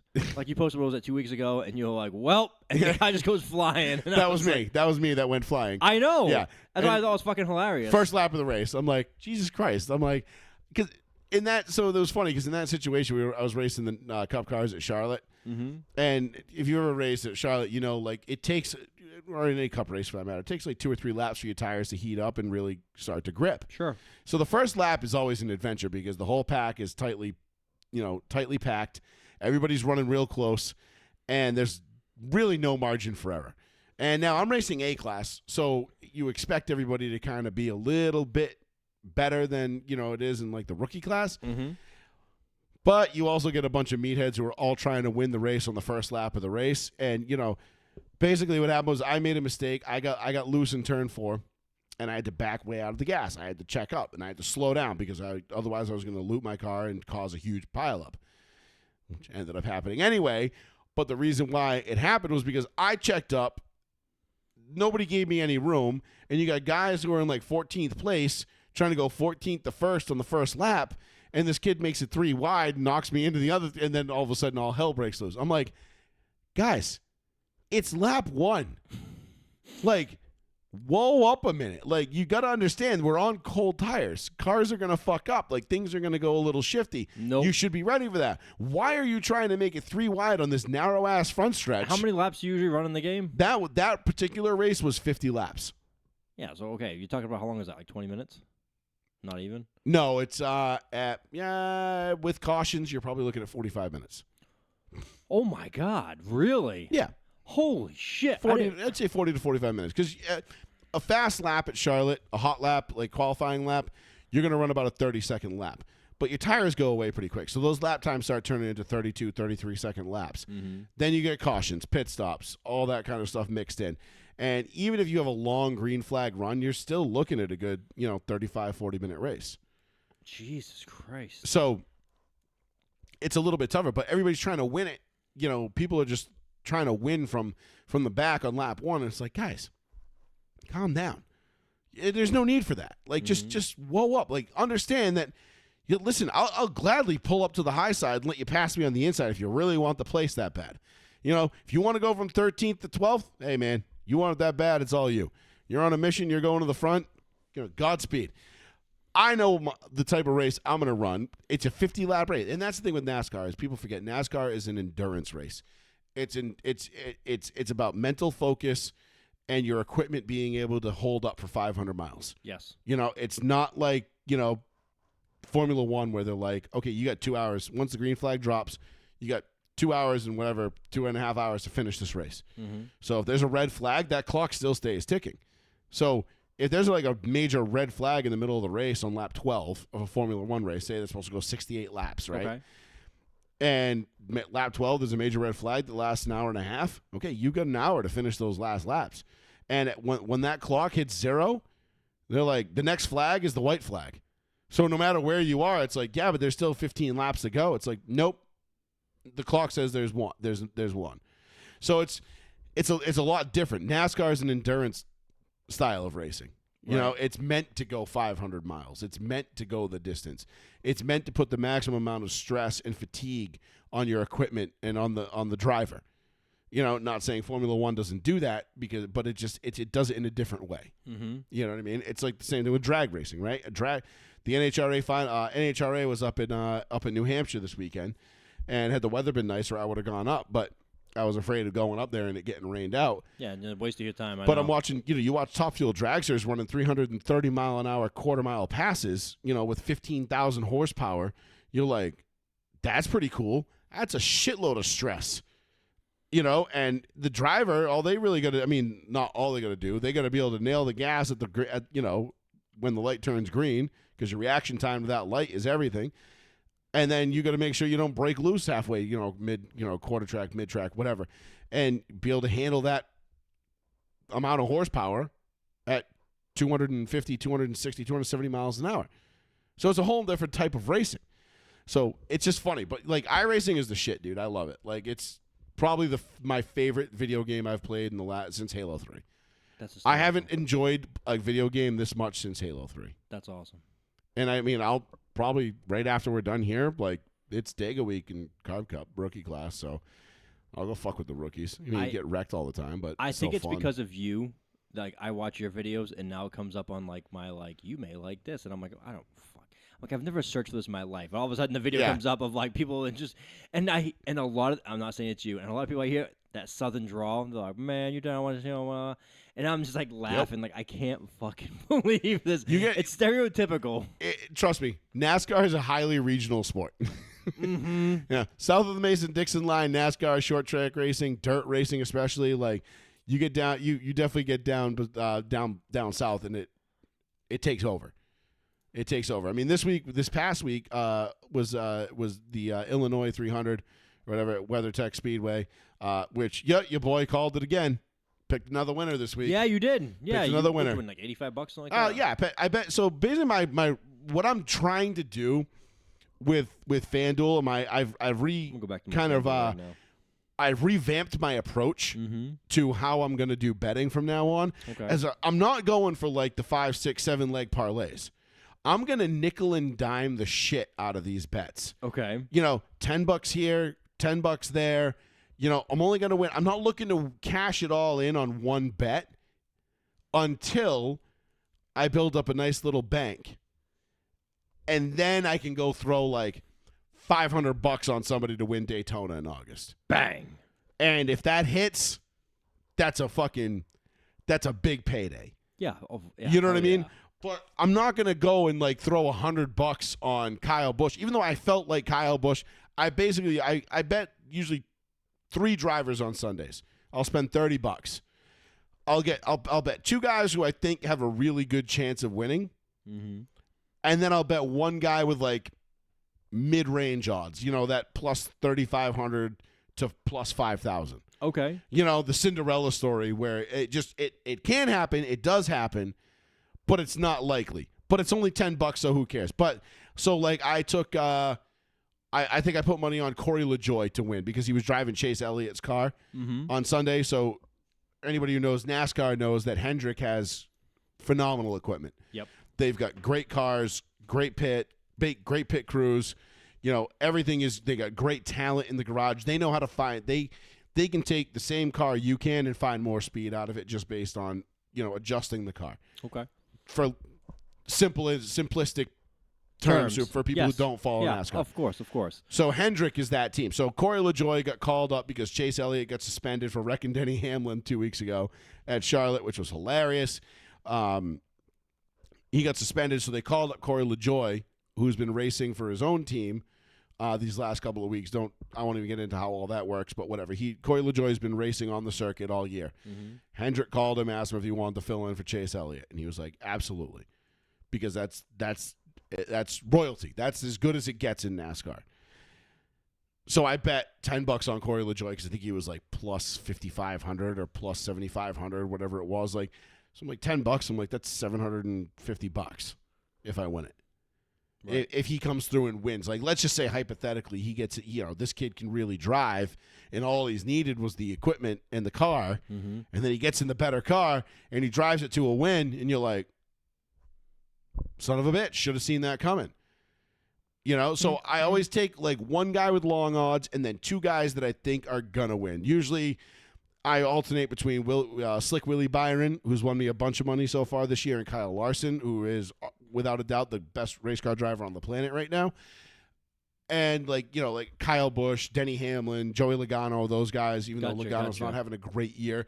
But like you pick and choose with the tracks. Like, you kind of know like where certain guys are going to be good. Like when they go to Sonoma, Daniel Suarez is going to be a favorite because he's a great road track racer. That's crazy how like certain tracks guys like kill it. Yeah, I mean, like Bubba Wallace, for example, he's good at Talladega, Daytona, Atlanta, the super speedways. The big tracks where tires don't necessarily matter, handling doesn't necessarily matter. All you got to do is drive the car and pick your spots and be up front. Bubba's great at those tracks. He really is, and you know me, I'm not a Bubba fan by any not stretch. in the slightest. But he knows how to drive at those certain tracks. I mean, he's won at Kentucky, which again is another big track, but Kentucky's one of those ones where tires really don't they don't come into play. It's not a big like handling track. You just kind of like, okay, go out there and get the speed and run fast. Right. Bubba can do that. Bubba can drive fast anywhere. Hell yeah. Okay. But being able to drive fast for 500 miles and be there at the end, that's a whole different story. That's why he's not as successful as some of these other guys. The guys that can do it over time, like a guy like a Kyle Busch, Kyle Larson, Chase Elliott is another one that's really good. Denny Hamlin is really good. There are certain guys that excel on certain tracks more than others. So like Daniel Suarez, Eric Almirola, those guys grew up racing road tracks. So when you go to a road course, those are the 2 guys that you're looking at and you're saying like, all right, like these guys are probably going to be here at the end. Juan Pablo Montoya he had a Formula One background. He would kill it at the road tracks. You know, you do have some NASCAR guys, like Kyle Larson's going to be really good at these tracks. Ross Chastain's been really good at them. You know, I'm trying to think of who else has been, you know, solid. Brad Keselowski's solid on road tracks. There's a bunch of other guys that are solid on them, but nobody that, like, you know, but there are guys that kind of specialize in them. And, you know, Boris Said is a name from probably like 10 years ago. He was a guy that was a road track specialist. He would come in and fill in like twice a year at road tracks and NASCAR teams. Never really did anything, but that was what he did. He was a road track specialist. Gotcha. You know, because road tracks, you gotta know where and when to shift, how much to brake. You gotta be able to save your brakes, save your transmission, save your engine, save your tires. It's the whole package. I wouldn't know any of that shit. I would just be like, road tracks are tricky. Like, I'm just starting to like get into road track stuff now in iRacing, and they say like, oh, start slow. Like, so, you know, for example, there's a Miata Cup. Yeah. So you drive literally fucking Mazda Miatas, and you drive them around these same tracks that you would drive, you know, any other cars on. Mm-hmm. But you drive them slower, so it's easier to handle. So you kind of get to know the course, because to drive a road track fast, you basically got to be able to drive it with your eyes closed. You can't look at a corner and be like, okay, like, I'm coming into this corner at 160 miles an hour. How much do I need to brake and what gear do I need to be in? Like, you need to know that before you get there. So if you don't know the course, you're cooked, which is why the Formula One guys can basically drive all those courses with their eyes closed. They know, like, all right, yep, left this many degrees, this gear, 300 meters, downshift twice, brake this much, turn this much. Like, they can run them literally with their eyes closed. Gotcha. Now, obviously, the variable of real life, they need to run it. That's why mistakes happen. But it's a fascinating dynamic between oval racing and road course racing. Mm-hmm. And the guys that can do both well are, you know, those are your Kyle Larsons, your Brad Keselowskis, your Chase Elliott's. Those are your elite drivers. Those are your guys. Those are like the top 50 drivers in the world. Like, you got 20 guys in Formula One right now. 20. That's it. 20. And I could stick you in a Formula One car right now on my simulator, and I'd be shocked if you could get it off pit road. No, I would be fucked. You'd wreck it. I'm not even gonna lie. You'd wreck it on pit road. Most people would, because most people don't understand how a car works. I mean, not for nothing, I've wrecked it on pit road before, because, you know, I get a couple drinks to me and I get mad because I'm like, oh, I just want to get me back out on the track, and I'm like, dumbass. The guy doesn't blow up, but no. You know, I know what you mean. But yeah. So it happens. But as far as betting goes, my strategy now is to nickel and dime the shit out of FanDuel. So if anybody's got any suggestions, feel free to, you know, send us a message or post it on the Row One Seat One page for betting advice, because I'm not looking to cash in big. Not yet. I want to build up a nice bank in my FanDuel account. Like, I want to get like $1,000 to $1,500 in there. Just, you know, $20 here, $40 there, $100 here, $50 there, like small bets. Mm-hmm. But like things that are like easy, like, okay, like I'll probably tomorrow night I'll bet on whatever. Like, I'm sure there'll be a prop bet for how many like 3-pointers Jamal Murray will hit. And I'll put $10 down on Jamal Murray to hit, like, you know, over under 4.5, like 4 threes. I'll be like, all right, give me the over on that. You know, it might only make me like $20 or $30, but just keep stacking pennies. Yeah. Keep stacking pennies. So them shits add up. If anybody wants a really, really, really, that's why I jumped onto the bets really quick. FanDuel just put a random NFL bet for the season. Will any team go undefeated? You can do the pick, basically yes or no. So yes, plus 1,060. No, minus 3,500. You know, you win in pennies, but there's a good chance no team goes 17-0 is good odds. Right. So. Right, which is, and again, the odds thing is what's crazy. So like this week, again, I picked two. I was 2 for 2 picking winners on Sunday. I didn't pick Indy because I didn't pay attention to it. I didn't watch it. I only picked the Indy 500. But I picked Formula One. I picked Verstappen to win, which was the easy pick to win it. The reason I didn't bet it is because he was minus 330. Okay. So I would have had to bet $100 to win 30.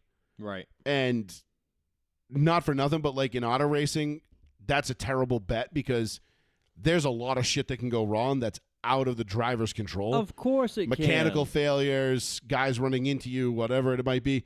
Like, yeah, Verstappen's pretty much guaranteed to win it because that's how Formula One works. Mm-hmm. So instead, I took his teammate, Sergio Perez. I put $10 on him. He was plus 3,500. Okay. So you got the second best car in the field starting basically in 5th place or 6th place. And I'm like, all right, well, I'll bet on him. Ended up finishing 3rd, but I should have placed him to get a podium instead of betting on him to win it. Yeah. But I'm thinking like, maybe something happens to Verstappen, something slips up, or maybe there are races too where they'll, like Perez will be leading and they'll tell Verstappen, who's in 2nd place with a faster car, like back off. Mm-hmm. He's winning today, Mm-hmm. which goes up that driver's ass sideways, Of but course. is what it be. It happens. It all comes down to the Constructors' Championships, all this kind of crazy shit. It gets wild, but yeah, that's my strategy for betting now.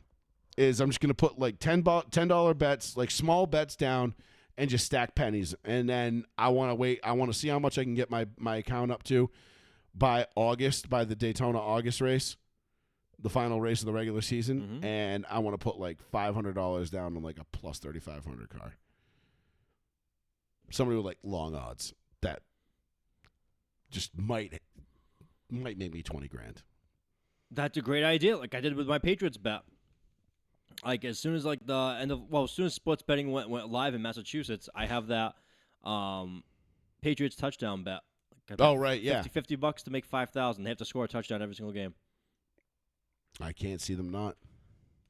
We'll find out. Not with that offense, but all right, we'll leave it there, Sean. Wait, you want to do the last? We should do the baseball video. Right. End it on a funny note. Yes, let's do that. Let's end this on a hilarious First time, only time in baseball history, to most people's knowledge. This could have happened pre-recorded baseball history. Yes. But this is a hit by ump, I guess. I don't know how to describe A it. pitch hits the ump, Which causes a walk-off. which ends up causing a walk-off because essentially it's a pass ball Yes. because the catcher didn't get it, but it deflects off the ump, Face. off the ump's face, and the ball kicks in a direction that Nobody saw. no one's getting to it by the time the kid crosses from third plate. So And plus, third base. everybody's in shock. The catcher's in shock, taking care of the umpire. The batter is just like, I don't know what the fuck to do. So it's just kind of chaos. You'll see it. It's only about 30 seconds. And then I love it cuts to the fan of the winning team, and he just has his hands on his head like doesn't understand what like the what's fuck happened. just happened? Yeah. Torkelson well off the line at first, and Tim takes the ball away. It slightly gets away. Nobody can find it, and the mystery ball is a Sox win. Corey Blazer is down because it got him. Well, let's see.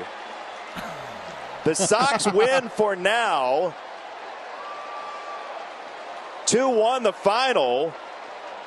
And that should be that, right? Yeah, that's it. That's the end of the ball game. Listen, I just didn't see a signal because No the umpire was umpire down. signaled The it. Sox will take it. It's 2-1.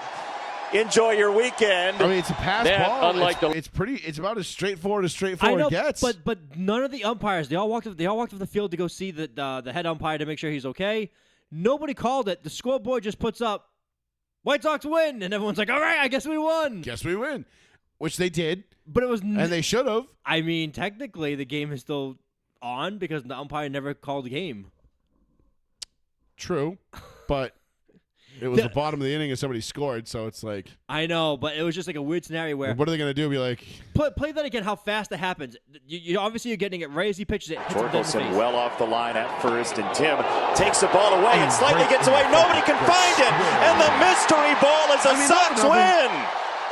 as a baseball umpire, Corey, I don't feel bad for him. No, I don't feel bad at all. Baseball umpires are the fucking worst. What was it, a couple days ago? The guys are dicks. was like the 10-year anniversary of Galarraga losing out on his Yes. perfect game Yes. to Jim Joyce's Yes. shit call at first, and everybody's just like, literally, even the team that like what they called the guy safe, the other team was like,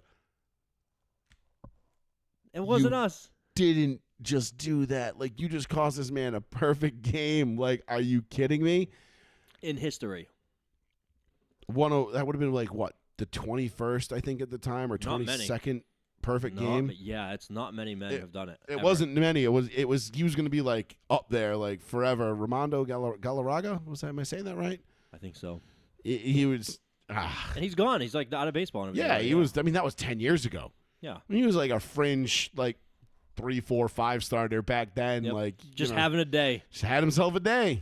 Was it against Oakland? Was it against Oakland? Probably. I can't remember. Oakland, who is moving to Vegas. Oh, baseball, yeah. And they're basically demolishing a bunch of very popular Vegas hotels that are going under. Which is kind of sad. Like it's like I've never been to Vegas, but to hear like a lot of the old casinos and hotels are going under, so they can demolish it to make like. But that's what Vegas is. Yeah, it's all about out with the old, in with the new. They're making like a SoFi type stadium, like the new LA stadium. It's like all waterfalls and shit like that. I mean, rad. It'll look nice, but let's be real. Vegas fans don't fucking exist. They don't give a shit. No, there's no Vegas fans, but it becomes Tourist a destination. Fans. Yes. You know, like I'm not like I don't give a shit. Like let me put it this way: I want to go to Vegas to see a Broncos Raiders game. Like I want to go Broncos Raiders Monday night in Vegas. Like that's my ideal. When that happens, like when that scheduling falls in, yeah, that year I'm gonna go to that game, or I'm gonna try to. If I'm not a Raiders, or if I wasn't a fan of the Broncos, right? Let's say I was a Patriots fan. Gross. And I'm going for a weekend trip to Vegas. I'm like, okay, well, let's get in Saturday. Sunday, we'll go to the Raiders game. Who cares who they're playing? Let's just go see the game. And then dick off Monday, Tuesday, come home Wednesday. Yeah. You know what I mean? Like, perfect, done. And because it's a destination. Like, it doesn't matter who the Raiders are playing, but you can just go for the game because it's in Vegas. Yes. You know, it's not like you're going to Green Bay and you're like, all right, I'm going to go see Lambeau Field. And it's like, cool, what else are you going to do after that? Like, nothing. I don't know, probably just going to park outside in the parking lot and stare at Lambeau Field because it's all there is to do in Green Bay. Well, maybe we'll eat some cheese. I don't know. You know, get some cheese curds. We'll kill a moose as we see Yeah, it. like, I mean, what else the fuck are you going to do? I have no idea. You know, so Vegas, I think a baseball team in Vegas would be fucking great. I mean, they got hockey. Who, I mean, I think the Vegas Knights, I think they won, what, 7-0 last night? Aren't they in the finals right now? Yeah, Stanley they're Cup playing the finals? Panthers. Yeah. And they blew the Panthers out 7-0 last night. Don't forget, a few years ago, Golden Knights were an expansion team that got all the way to the Stanley Cup and lost the Stanley Cup, but that was like the... And then didn't they win it the next year? No, they didn't win it at all. I think this is their first time trying to win it. They didn't make it back the next year. Hold on. They didn't win it? I thought they did win it. No. I mean, I pay so little attention to hockey. Yeah, no, it's you're beyond super casual. But I thought they won one. No, they made it, but they didn't win. Who'd they lose to then? Because whoever they lost to was a good story too. Then They lost. It was 2018. Hold on, that was their expansion year. I know that top of my head. I'm just trying to find out who they played in 2018. Don't you just have NHL reference like? No, I don't have it your saved. bookmark on your phone, bro. Yeah, fuck you. The Flames? Jeez, No. dude. What are you doing? I'm trying. Internet is super fucking slow. They lost to the Capitals. That was Ovechkin. Ovi. Okay, so that was what it was. Yes. I knew it was a good story. Because wasn't that Ovi's first one? Yes, that was his first one after being in the league for like 17 years, Yeah. and he had no fucking teeth. Yeah. He finally won one. Is he out of the league now? I don't even know. I have no fucking clue. All I know is that one kid who's like 24 years old who's like wicked dirty. Couldn't even tell you what team he played for if I guessed it. I'd have to ask my buddy Drew. Sidney Crosby? No, he's a young. Crosby's old now. Yeah, he's very old. Yeah, no, there's this like young kid. He's like 24 years old and he's just absolutely filthy. I don't know. My buddy was showing me all his highlights at work one night, and I was watching it and I'm like, whoa. I'm like, that kid's good. He's like, dude, this kid's gonna be fucking amazing. He's amazing. He's gonna be great. And I'm like, cool. And I completely forgot his name 5 minutes after I left. So yeah, I have no idea who it is, but I can find out. I had no clue. But yeah, no, but apparently, hopefully for the Panthers' sake, they can win a game or two in that series. I mean, think about it, dude. To be a Miami sports fan right now, we don't get to say this very often. You got the Panthers in the Stanley Cup Finals, the Heat in the NBA Finals, The Dolphins are looking pretty good going into next year. Tua put on like 30 pounds. What the fuck? Yeah, him and Russ both bulked up this offseason. I don't know. I like it. Russ bulked up with like muscle. Tua looks like just fat. That's okay. Whatever keeps him durable. Tua's like, you know what, guys? I've been eating and practicing falling. It's going to be a good year.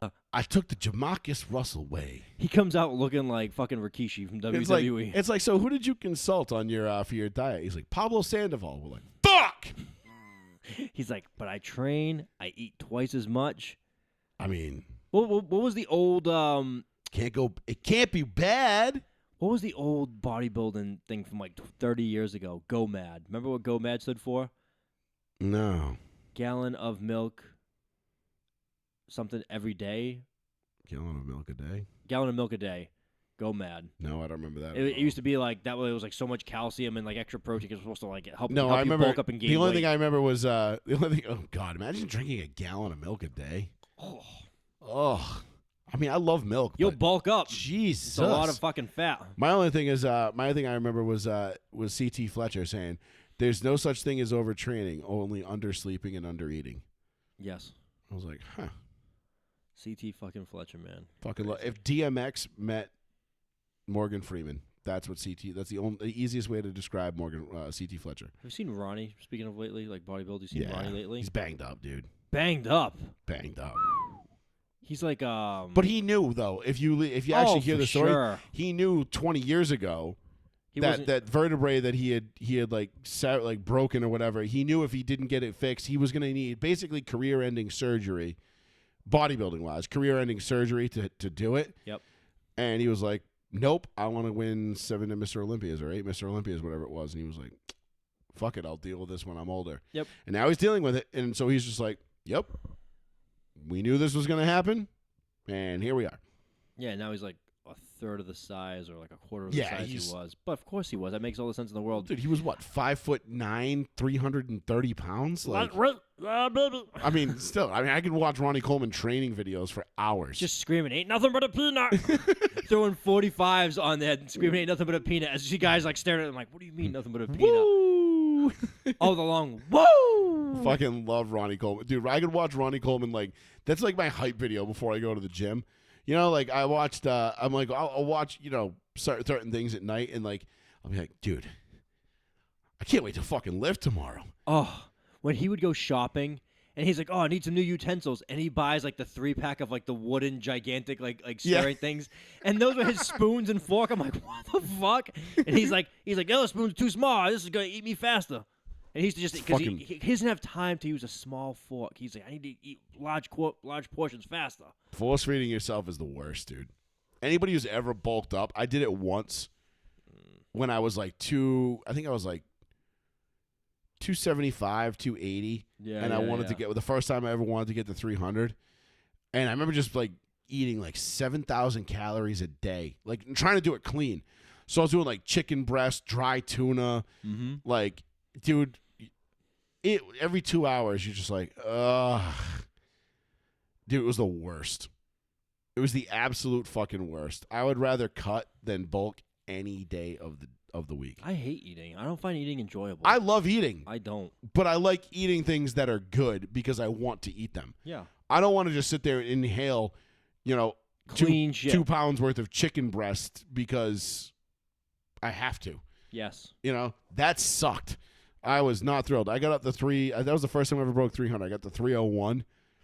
And I remember like my lower back was going numb and like things were just like, I was like, oh boy. I was like, I'm carrying a lot of weight. And then I cut back down to like 285 and I was like, all right, this is more me. Now it's like I've lost like 15 pounds. I'm down to like 310. Great. Yeah. Feel good. Are you trying to get under 3? Not necessarily. I'm not trying to cut weight. Yeah. I just am. Yeah. I just because I've ramped up my training. So it's just kind of coming with the territory. I gotcha. Plus, it's summer. Like today, dude, I walked 2 miles today in my backyard. Just working on my backyard. Oh, yeah. Mowing the lawn, weed whacking, fertilizing, cleaning up, like doing stuff. I looked at my watch and it was like, you've been working out for 46 minutes. It was like 1.92 miles walked. I'm like, what the fuck? Yeah. It adds up quick. Yeah, apparently. So, whatever. It is what it is. But we'll leave it there. We'll be back next Tuesday night, right? Yeah, next Tuesday is June 13th. Damn! Wow! Already. I know, we're flying through it. Holy shit. We're gonna take a break, probably for a week or two. Coming up here in the next couple of weeks, we'll keep you guys posted. But we'll be back next Tuesday night, 8:30 p.m. I'm sure we'll have plenty to talk about. We always do. The finals will still be going on, hopefully. We got Game 3 tomorrow night. Yeah. We got Game 3 tomorrow night. That's Wednesday. Game 4 Friday. is probably Saturday. Not Friday. Friday night and It's then either Sunday. Friday or Saturday. I figured it would be Friday night and then Sunday. Because you can't have Saturday, Sunday, and they usually try to get always a game in on Sunday night. Do you think they would squeeze it in that quick, though? I feel like they're spacing them out. I feel like it'd be like Saturday and Monday or Friday and Monday. Well, Wednesday, I think Wednesday, Saturday. That's a big gap. Wednesday to Saturday. Why don't we just look? It's the NBA. They make all kinds of fucked up schedules. All right, so it'll be tomorrow night, Wednesday. Game 4 will be Friday. Game 5 Monday. Wow, they're skipping a weekend game for the finals? Yeah, Game 6 That's on a horrible Thursday. idea. And if it goes to Game 7, that'll be on Sunday. Man, how stupid is the NBA for skipping Sunday? I get you have to give these guys rest, but really, guys? I mean, what's going on Sunday that they wouldn't be able to have a game? I don't get it. I don't get it. And you're going to lose a lot of viewers from Monday night because a lot of people during the week don't watch as late at night. Yeah. Sundays, you still get a lot of people watching. That's why football always takes advantage Or at of least Sunday Saturday night. Like Wednesday, Friday? Makes no sense. You could do it Saturday and give them more rest. You can do 2 days, Wednesday, Friday, but then you have to give 3 days for the weekend and skip like a lot of your viewing audience. And that's why the NBA just makes stupid decisions a lot of the times. And then they're going to complain. They're like, oh, well, The ratings are bad. The ratings are bad because it was Miami and Denver and nobody wanted to fucking watch it. No, it's because you fucking didn't have a game on the weekend. But on Monday, Wednesday, and Thursdays. Yeah, like, what the fuck is wrong with you? I don't know. I swear to God, man, some of these places, they're their own worst enemies. But That's like the NFL flexing the Super Bowl to like Tuesday night. You'd be like, what the fuck? Yeah, like, right. Like, you know what, guys? We can't actually do the Super Bowl on Sunday. I know everybody had major plans, so we're going to do it Thursday night instead. Yeah, that makes sense. Flex it. You're like, oh, cool. I'm working Thursday night, so I guess I'll go fuck myself. You know? And we're going to flex it to Thursday. It's going to be on Amazon Prime, too. Stupid. Exclusively. Fucking idiots. Anyway. All right. Well, we'll be back next Tuesday night. Row 1, Seat 1. Joey Fats Radio, live right here on the one, the only, the New Bedford Guide. Thank you all for watching in. Make sure you give us a like and a follow. This will be up on Spotify, Apple Podcasts, iHeartRadio, wherever you get your podcasts. This will be available probably within about 35, 40 minutes.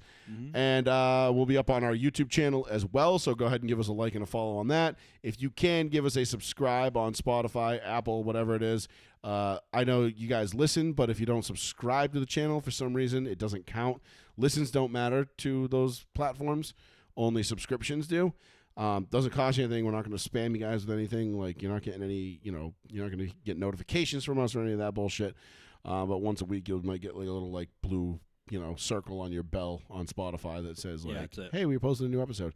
But other than that, if you can go ahead and do that for us, it'd be much appreciated. And we will be back next Tuesday night for Mr. Betancourt, Plizzy, who could not be here tonight. I am Joey Fats, and we will talk to you next Tuesday night. Peace. Adios.